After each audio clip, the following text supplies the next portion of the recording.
không gì không đủ. Rưỡi 75 đỗ thay hai cái chứ.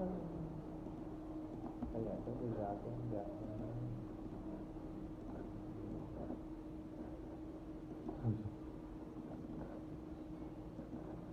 Khả năng gỗ thiếu nhiều quá.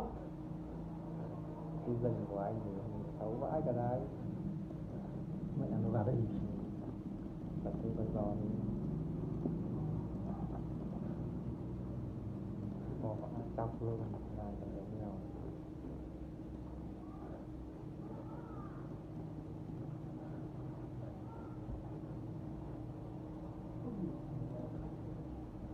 Giờ người ta chưa cung cấp chọc đi lẩu thế còn như một quả hết mấy một quả ấy thì ông nó sắp đây thì Ồ cái gì vậy ạ? nó cứ đuổi một con kia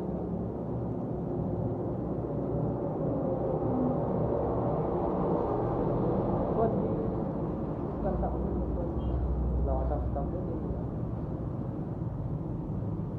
kệ nó thôi.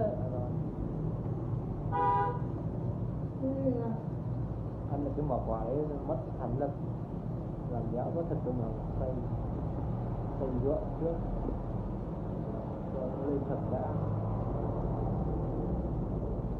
vẫn là sống mà giò vẫn là sống luôn. Ăn được mỏ quả cũng ngon đấy, con được mỏ quả thua chắc luôn nên đấy.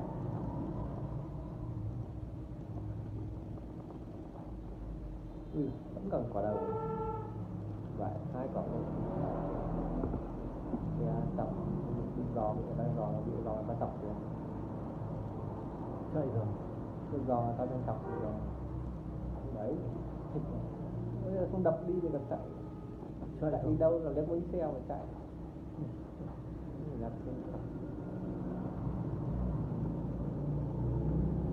con giò ta có tí máu thì đập thì cần chạy.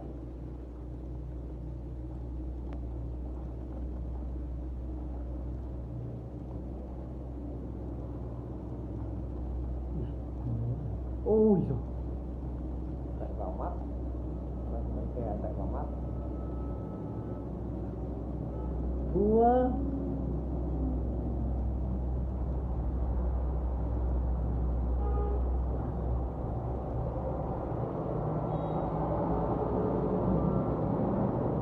ăn quả vàng trên kia gần nhà đéo ăn cứ đi ăn bỏ những bản đồ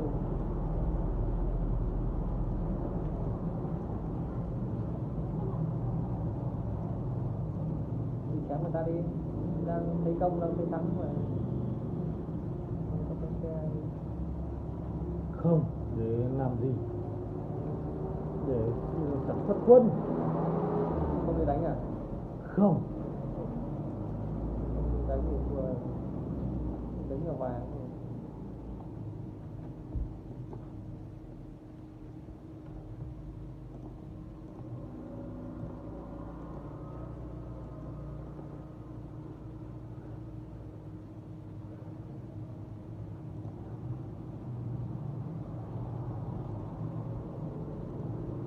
quả phụ cần không mỗi thằng một nơi rồi hai con chém một con chém đi để đuổi được chặt đứt con kia bây giờ đánh vào vàng ui rồi nó đánh vào mình tội nhà tóc quân ra chạy con chém một cái lời ra chém nốt đi vàng đi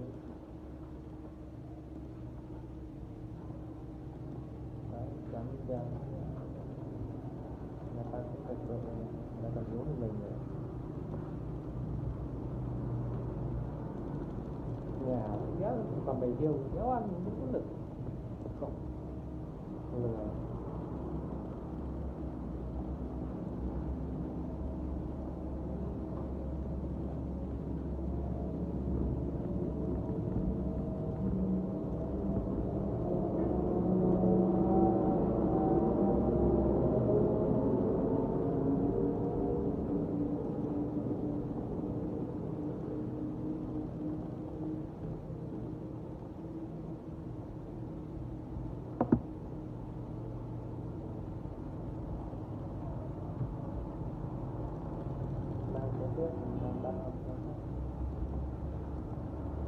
tôi kéo người ta đi chẳng hạn cái gì mình 3 con người ta có 2 con tôi bỏ chạy nó ba thì mình 3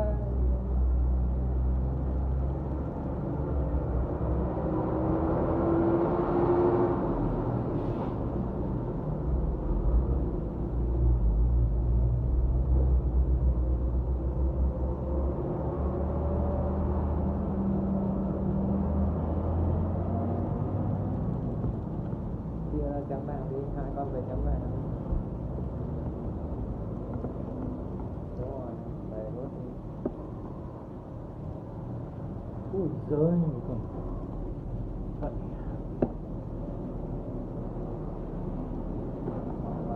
mà gỗ ấy từ chấm nhà chính là cái gì chấm nhà chính bao giờ mới xong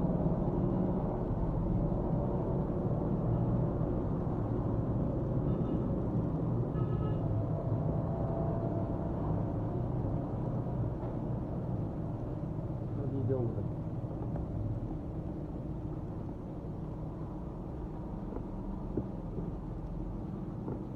đứng hẳn chém vào trong dưỡng đi đứng vào đúng gì đứng vào dưỡng một chém đấy đấy vừa nói xong dễ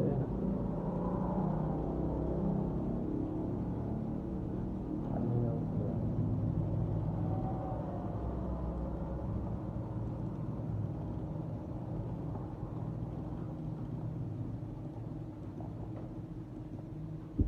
không biết đang làm cái gì để dò ra dò đi người ta đang ăn hoang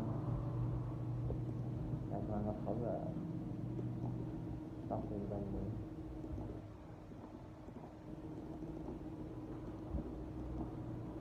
đi nói tức là cánh nhà chính các thứ cánh nhà chính đến tích tây trong vùng đó dân quân người ta cháo hết quân mình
cái đi mày à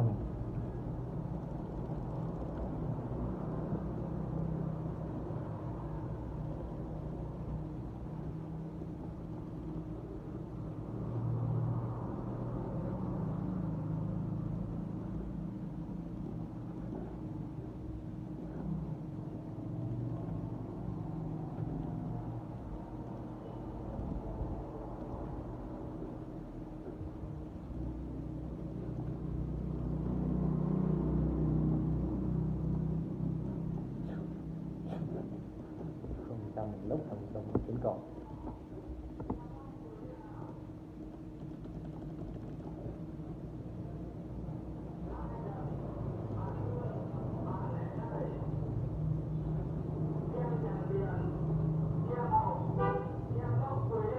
nó đi điếu đâu ấy.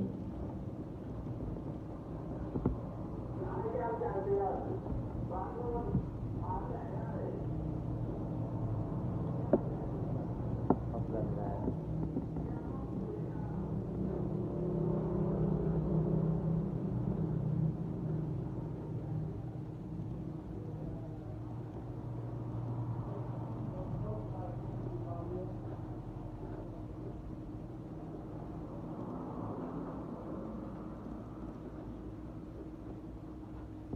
hỏng rồi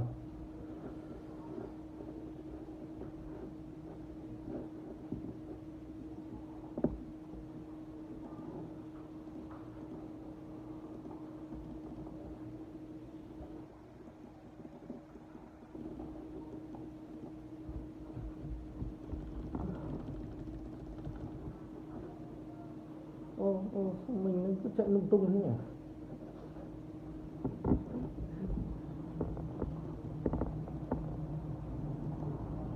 Ôi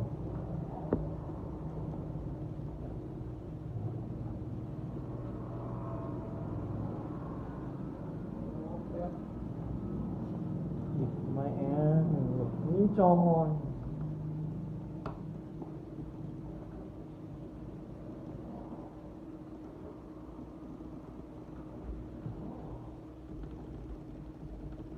nào tuyệt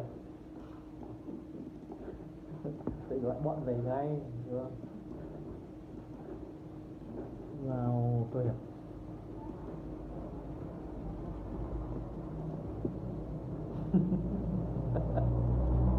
không sao hết, thực thiếu đéo nào tuyệt đấy, vào đấy mà đánh Lào tuyệt Lào tuyệt Lào tuyệt Lào tuyệt Lào tuyệt.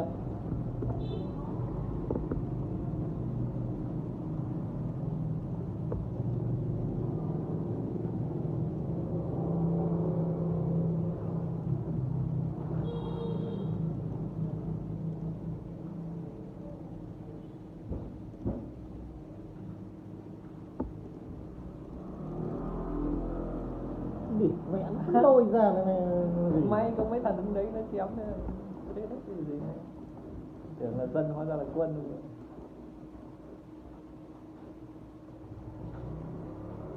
Cả một đàn đuổi trăm một con.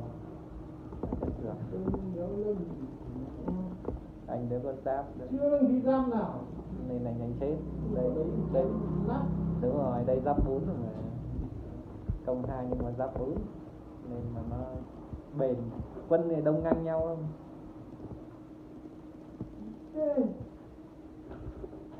thôi thua rồi. Đường dấu bất lực, dấu dò được dân bất lực. Bất lực Đi quanh đi quẩn lại, người ta chỉ quanh quẩn lại chỉ có ăn vàng, cân vàng thôi, thì nó chỉ có mỏ vàng thôi, trái đâu đi hết là chết. Đi người ta đi 1-2 con thôi. Đi trăm dân phải đi đánh nhau một cháu cả đội. Quanh đi quẩn lại chỉ có mỏ vàng, không ăn vàng lấy cái gì mà đẻ quân. Ông cứ phải đi ra tìm đâu, không mỏ này mỏ kia, bây giờ đấy một đống kìa. Ăn đáng chê. chửi ăn hoang. Không thì cái dần là chết, thế mà đống quân nó lại ọc vào nhà.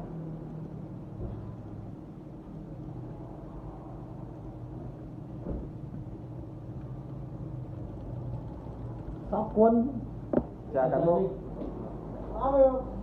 Cán bộ nhìn cái công an là cũng vui rồi.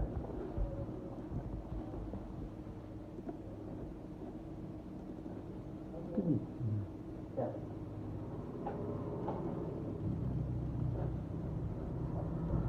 Sóc quân, không sóc là chết.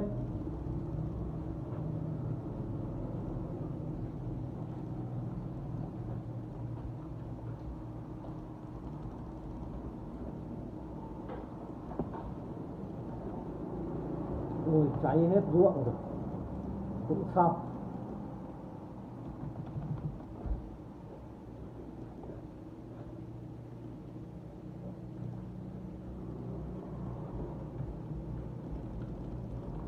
Thành con còn mỏ quả ở ngay gần nhà đấy, mà mỏ đấy chắc bây giờ sang nó là liền hết rồi. Ồ, đéo thấy nó đâu Thái ạ. Ấy thì phải nói chuyện. Ôi sóc quân thủ vãi. Đéo. Ui giời đi, mẹ nó láo nháo thật đi. Không có vàng thì làm sao mà sống được. Quanh đi còn lại thì mấy mỏ vàng mà tìm là dài dần. Mà không có nữa thì càng tốt. Mà cái không có thì mình không ăn vàng thì đâu ra quân.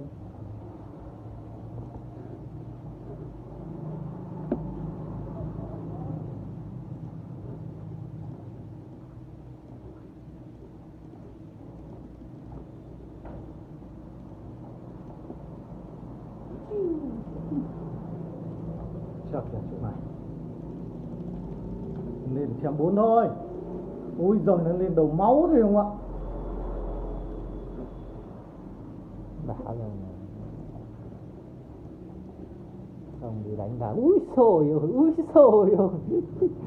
không đi chăn lá chết còn đồng như kiến cỏ xuống hết. Một phát đấu quân thì Hâm mà thì mẹ nó đầu máu rồi đấy ông Thái ạ. nâng trang 4 đi Chém cái gì? chuẩn bị chiến đấu. Quân ta đông như thế bây giờ hơn nhau cái công nghệ, quân thì đông ngang như nhau đấy.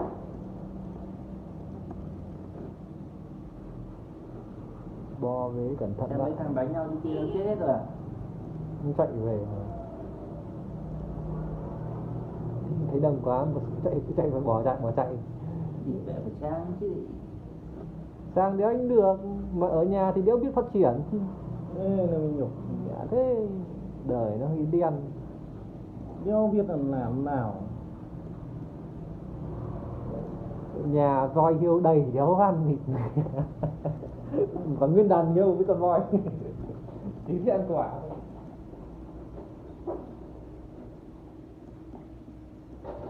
Mỗi thằng chạy làm gì? Mẹ. Phải khổ một thằng đi quấy nhiễu.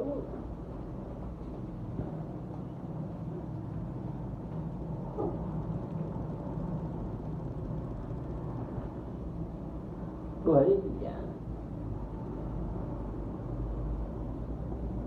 Đuổi cùng một thằng thôi, một thằng quay lại cả anh.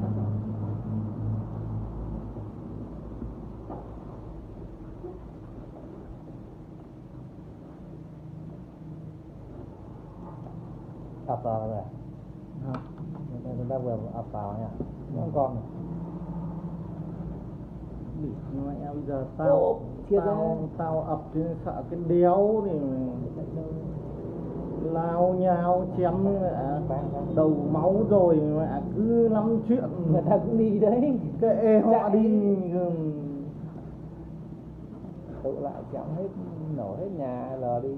Bây giờ đông quân rồi tụ chạy dân hết đi. Chạy hết rồi còn đâu. Chạy về nhà người ta. Mẹ đến lúc hoảng loạn này. Thì chẳng chạy về người ta thì chạy đâu. Không đấy cứ mài nhà tí nó chém hết quân rồi. Nó đông hơn mình đấy. Đéo đi.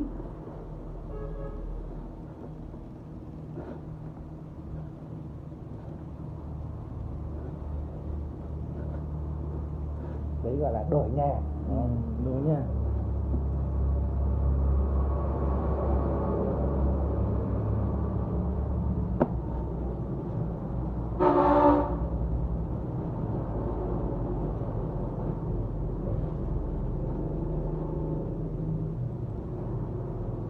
Lợn À, anh gỗ đây, cái lợn ở đây thì Còn chạy long quăng đâu rồi?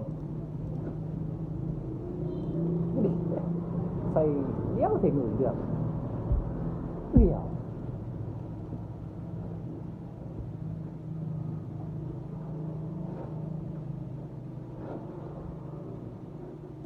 rồi mình chỉ còn có mỗi cái này thôi. Nó ăn hết rồi.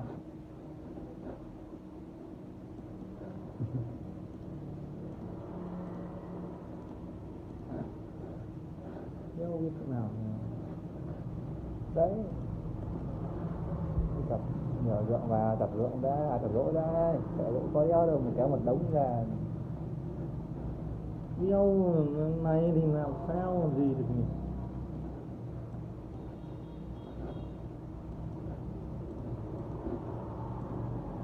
Rồi lần này phát thế nào?